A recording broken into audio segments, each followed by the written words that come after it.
Bonjour chers frères et sœurs, vous qui nous suivez en ce moment même en direct de vos écrans de télé, vous qui aimez le Seigneur, vous qui appartenez à Jésus-Christ et vous-même qui ne connaissez pas le Seigneur Jésus-Christ et qui voulez vous approcher de lui, je vous salue dans le merveilleux, précieux nom de notre Seigneur.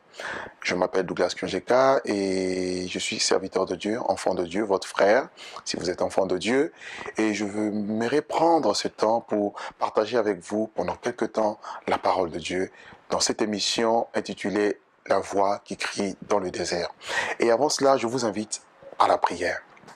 Seigneur, notre Dieu, notre Roi, nous te disons merci pour cette opportunité que tu nous donnes de pouvoir nous approcher de toi. Par cette émission, nous voulons, Seigneur, que tu puisses nous parler, que tu puisses nous éclairer, que tu puisses nous enseigner tes voies, afin que nous puissions, Seigneur, te connaître. Ouvre notre intelligence à la compréhension des Écritures et surtout à la connaissance de Jésus-Christ. Prends le contrôle de ce moment. Au nom de Jésus-Christ, bénis toutes les personnes qui vont suivre cette émission du début à la fin. Béni sois-tu au nom de Jésus. Amen. Alors, la parole de Dieu ce jour s'intitule « La marche avec Dieu ». Comment marcher avec Dieu? La marche avec Dieu. Je vais juste m'inspirer de deux textes de la Bible. Le premier se retrouve dans le livre de Genèse, Genèse au chapitre 5, le verset 18 au verset 24. Et ensuite nous lirons Jude et enfin nous lirons Hébreu. Alors la parole de Dieu nous dit ceci, dans Genèse chapitre 5, le verset 18 au verset 24. Jéred, âgé de 62 ans, engendra Enoch. Et Jéred vécut après la naissance d'Enoch 800 ans, et il engendra des fils et des filles. Et tous les jours de Jéred furent de 962 ans, puis il mourut. Enoch, âgé de 65 ans, engendra Méthusélah. Enoch, après la naissance de Méthusélah, il marcha avec Dieu 300 ans et il engendra des fils et des filles. Tous les jours d'Enoch furent de 365 ans et Enoch marcha avec Dieu, puis il ne fut plus parce que Dieu le prit. Enoch marcha avec Dieu et puis il ne fut plus parce que Dieu l'avait pris, ou encore il fut enlevé au ciel. Le deuxième texte que je vous invite à prendre avec moi, c'est dans le livre de prenons Hébreu. Hébreu au chapitre 11, le verset 5 au verset 6. La parole de Dieu nous dit ceci. C'est par la foi qu'Enoch fut enlevé pour qu'il ne voie point la mort. Et il ne parut plus parce que Dieu l'avait enlevé. Car avant son enlèvement, il avait reçu le témoignage qu'il était agréable à Dieu. Or, sans la foi, il est impossible de lui être agréable, car il faut que celui qui s'approche de Dieu croit que Dieu existe et qu'il est le rémunérateur de ceux qui le cherchent. Et le dernier texte se trouve dans le livre de Jude, au chapitre, le verset plutôt 14. Jude, verset 14, nous dit « C'est aussi pour eux qu'Enoch, le septième depuis Adam, a prophétisé en ces termes. Voici le Seigneur est venu avec ses saintes myriades pour exercer un jugement contre tous et pour faire connaître, pour faire rendre compte à tous les impies parmi eux de toutes les actes d'impiété qu'ils ont commis et de toutes les paroles injurieuses qu'ont proférées contre lui des pécheurs impies. » Bien-aimés, marchez avec Dieu. On nous parle ici d'histoire d'un homme, de l'histoire d'un homme appelé Enoch, qui était le septième après Adam. C'est-à-dire dans la lignée d'Adam, dans la génération d'Adam, il fut le septième. Et vous savez que lorsque Adam et Ève ont péché, Dieu va les chasser du jardin d'Éden, et Dieu va mettre à l'entrée du jardin un chérubin agitant, un chérubin qui agitait une épée flamboyante pour garder le chemin de l'arbre de vie, pour que l'homme ne puisse pas toucher à cet arbre de peur qu'il ne meure. À cause de l'amour de Dieu, Dieu va chasser l'homme et à partir de ce moment, le péché ou encore l'iniquité, le mal va commencer à croître. Il va y avoir une croissance de l'iniquité à partir du péché d'Adam. La Bible d'ailleurs le dit dans le livre de Romains, au chapitre 5, le verset 12.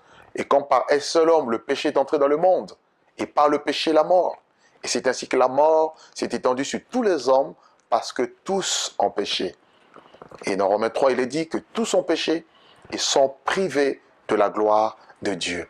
Donc, il y avait le péché, le règne du péché, le règne de la mort qui commençait à s'étendre.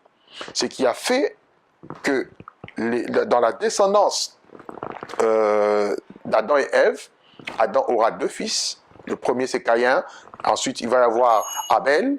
Et les deux étaient sacrificateurs. Il fut sacrificateur. Et qu'est-ce qui va se passer? Il va se passer que Caïn va offrir des sacrifices de la terre, ce que Dieu va réprouver. Et Abel, à son tour, lui va offrir des sacrifices du premier-né et qui sera approuvé par Dieu. Bien-aimé, le mal avait commencé à prendre de la place, le mal a commencé à régner et l'homme a été plongé, l'humanité était plongée dans un chaos. Et le mal a continué. Caïn qui va tuer son frère Abel à cause de la jalousie. Qu'est-ce qui va se passer? Caïn va fuir loin de la face de Dieu. Il va habiter dans le pays, dans la terre de Nod. Et il va engendrer des fils et des filles. Et le mal, l'iniquité va commencer à s'accroître. Il va y avoir une génération des hommes impies. Une génération des femmes impies. Une génération perverse et corrompue. Une génération qui ne voulait plus écouter la voix de Dieu, ou encore la conscience, parce que Dieu a imprimé sa parole, sa loi dans la conscience de tout homme. Cette voix qui te dit de ne pas faire le mal, mais de faire le bien. Et les hommes vont étouffer cette voix pour suivre la voix du mal, pour écouter leur cœur mauvais, leur penchant. Et dans toute cette génération, il n'y avait pas d'homme juste. Dans toute cette génération, dans toute la lignée d'Adam, très peu marchaient avec Dieu. Il n'y en avait pas d'ailleurs. Et arrivé à Enoch, on nous dira que Enoch, qui est le fils de Jéred, va engendrer Méthusélah. Et à la naissance de Méthusélah, c'est là que Enoch va marcher avec Dieu. Avant, il ne marchait pas avec Dieu. Mais il y a eu quelque chose qui s'est passé. Et qu'est-ce qui s'est passé pour que Enoch quitte la lignée du mal pour venir à la justice, pour venir dans la lignée de ceux et celles qui marchent avec Dieu. Dieu étant juste, il faut être juste pour marcher avec lui. Et la Bible nous dit dans Hébreux, le passage que je vous ai lu ensuite, la Bible dit que c'est par la foi que Enoch fut enlevé par Dieu. Et avant son enlèvement, il avait reçu le témoignage qu'il était agréable à Dieu. Et la Bible nous dira que sans la foi, il est impossible d'être agréable avec Dieu, à Dieu. Et Genèse, toujours le chapitre 5, le verset 24, nous dit quelque chose. Enoch marcha avec Dieu, puis il ne fut plus, parce que Dieu le prit. Donc, il s'est démarqué dans sa génération. Enoch a refusé de suivre la voie des nations. Nous vivons dans le monde et dans un monde qui est impie. D'ailleurs, Jean le dit, nous savons que nous sommes de Dieu et que le monde entier est sous la puissance du malin. Le monde entier gît sous la domination du tyran qui est le diable, ou encore Satan, le serpent ancien, le dragon rouge feu, le prince de la puissance de l'air, le calomniateur. Voyez? Et le monde entier suit cette voie, la voie de la mort, la voie de la perdition. Et Dieu, dans cette génération aussi dans laquelle nous vivons, est en train de chercher des hommes comme Enoch, qui vont marcher avec lui.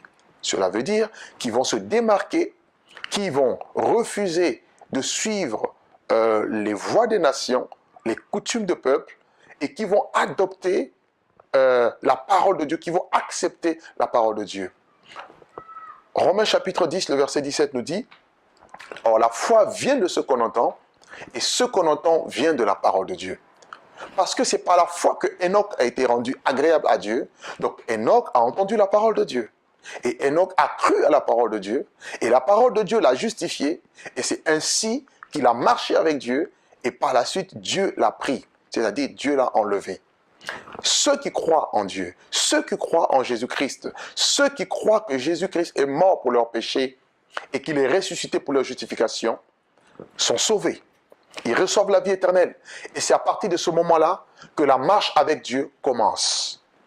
Nous marchons avec Dieu, nous nous dépouillons de notre ancienne vie, la chair, les mauvaises choses, les choses du passé. Si quelqu'un est en Christ, il est devenu une nouvelle créature. Les choses anciennes sont passées et voici que toutes choses sont devenues nouvelles. Aujourd'hui, très peu de personnes marchent avec Dieu. Très peu de personnes connaissent Dieu. Or, Dieu, dans sa pensée initiale, il a voulu marcher avec l'homme. Il a voulu demeurer avec l'homme. Il dit, je marcherai au milieu de vous, je serai pour vous un père, et vous serez pour moi des fils et des filles. Et j'habiterai au milieu de son peuple. Donc Dieu veut marcher avec son peuple. Dieu veut habiter avec l'homme. Telle était la pensée initiale. Mais c'est la désobéissance, le péché, qui a tout cassé, qui a tout détruit. Et Dieu appelle aujourd'hui à nouveau des hommes et des femmes pour qu'ils marchent avec lui. Parce que le monde n'ira pas dans le bon sens. Le Seigneur a dit, large est le chemin qui mène à la perdition. Spacieuse est la porte qui mène à la mort. Mais étroit et resserré le chemin qui mène à la vie. Très peu seulement le trouvent.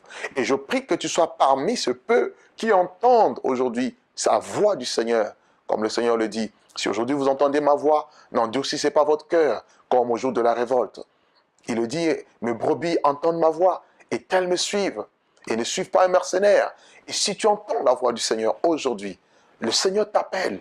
Il t'appelle à quitter ta vie de débauche, ta vie de prostitution, ta vie de pornographie, ta vie qui ne donne pas gloire à Dieu, de mensonges, de fraude, de vol, de cupidité, d'homosexualité, de vie, de duplicité, d'hypocrisie, toutes les mauvaises choses que tu peux commettre. Sache que Dieu ne te condamne pas. Au contraire, il t'appelle à écouter sa voix et à venir auprès de lui.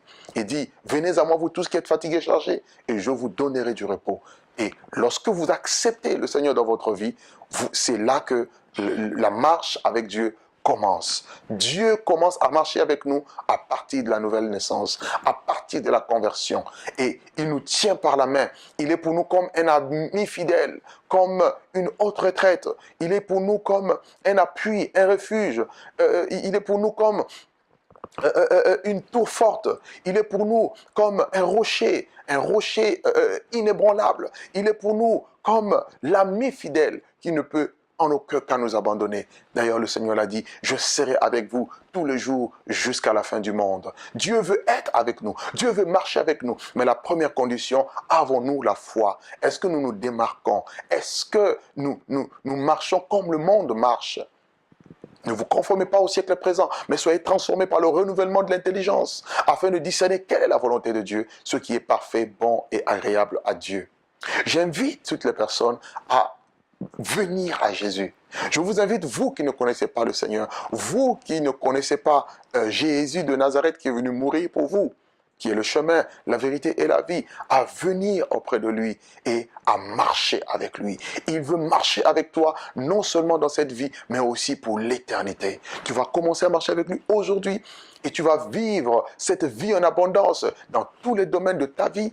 Tu auras une destinée merveilleuse avec lui. Il dit, je connais des projets que j'ai formés pour vous, projets de bonheur et non de malheur, pour vous donner un avenir et de l'espérance. Et ainsi, après la mort, tu partiras et tu vivras dans l'éternité avec lui, dans le lieu de félicité. Car Jésus dit aussi que je suis le chemin. Il le dit d'ailleurs, il dit, je suis la résurrection et la vie. Celui qui croit en moi vivra, même s'il meurt. Quiconque vit et croit en moi ne mourra jamais. Jamais, jamais cette personne-là ne mourra. Et c'était le cas d'Enoch. Enoch a cru dans son temps. Il s'est démarqué. Il a marché avec Dieu. Et la Bible dit que Dieu l'a pris. Dieu l'a enlevé. Et nous, en tant qu'enfants de Dieu, nous soupirons aussi après ce qu'on appelle l'enlèvement.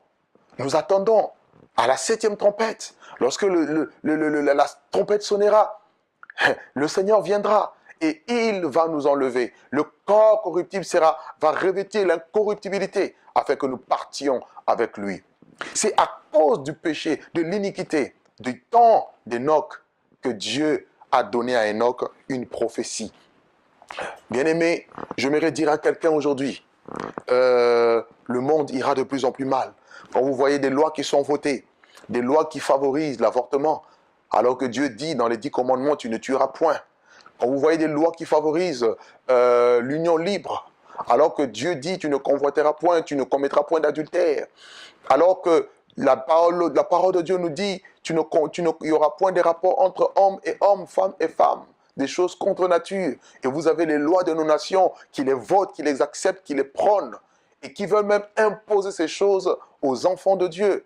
Je veux vous dire qu'il y aura un jugement de Dieu qui va tomber sur l'humanité entière. C'est la raison pour laquelle Apocalypse nous parle des 7 coupes de la colère de Dieu. J'aurais à partager avec vous sur les 7 coupes de la colère de Dieu, pour que vous compreniez que la colère de Dieu va s'abattre sur l'humanité entière à cause de la rébellion de l'homme contre Dieu. Et Enoch, voyant sa génération qui était perverse, voyant sa génération qui était corrompue, il va prophétiser de la part de l'Éternel. Enoch, je peux le considérer comme le tout premier prophète après Dieu, qui a prophétisé sur des choses à venir. Dans Jude 14 à 15, il est dit, c'est pour eux aussi, les impies, que Enoch, le 7e depuis Adam, a prophétisé en ces termes. Voici, le Seigneur est venu avec ses 7 myriades. Dieu a ouvert les yeux d'Enoch. Enoch a vu le Seigneur qui est descendu avec ses 7 myriades. Il est descendu, mais c'était pour un jugement. Il dit, pour exercer un jugement contre tous. Et pour faire rendre compte à tous les impies, parmi eux, de tous les actes d'impiété qu'ils ont commis et de toutes les paroles injurieuses qu'ont proférées contre lui des pécheurs impies. Donc il y a eu des hommes qui ont commis l'impiété, qui vivaient dans l'impiété, dans la polygamie, dans la violence. On nous dit même au temps de Noé. Au temps de Noé, la terre était corrompue.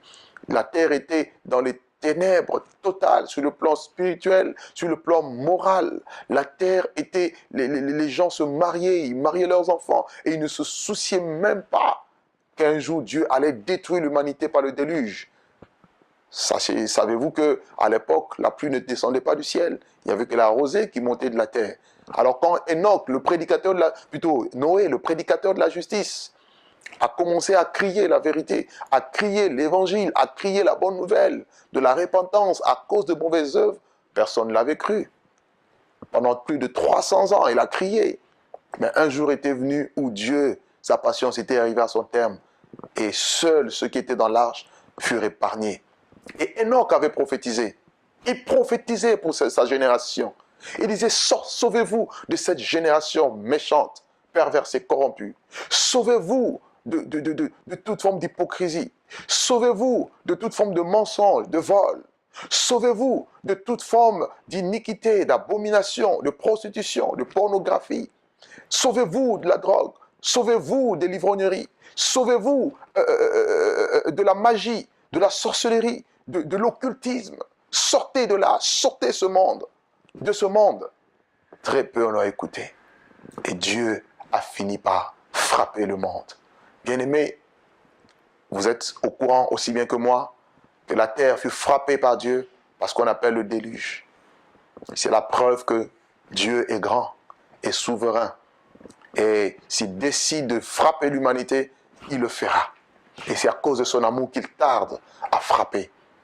Et son amour, sa bonté, ne doit pas te pousser à l'incrédulité. Au contraire, sa bonté doit te pousser à la repentance. Et répands-toi aujourd'hui. Enoch a marché avec Dieu. Église de Dieu, chrétien, enfant de Dieu, marche avec Dieu dans l'intégrité, marche dans la fidélité, marche dans l'obéissance à la voix de Dieu. Marche avec ton Dieu, quoi qu'il arrive. Refuse toute forme d'alliance qui peut te conduire à être rejeté ou vomi par Dieu, telle l'église de Laodicée. Refuse toute forme de compromis. Refuse toute forme de mauvaises choses qui peuvent t'entourer. Et marche avec ton Dieu. Ton Dieu vit et ton Dieu est vivant. Je peux vous assurer, après l'enlèvement de l'église, il va y avoir un chaos dans le monde. Un chaos terrible. La Bible nous parle de 2 bêtes qui vont surgir de la mer. C'est l'Apocalypse chapitre 13. La bête qui monte de la mer et la bête qui monte de la terre. L'homme impie et le faux prophète. Et ils vont persécuter les chrétiens. Ils vont persécuter les juifs. Ils vont imposer la marque de la bête. Cette marque qui est 666. Et personne ne pourra ni acheter, ni vendre sans cette marque.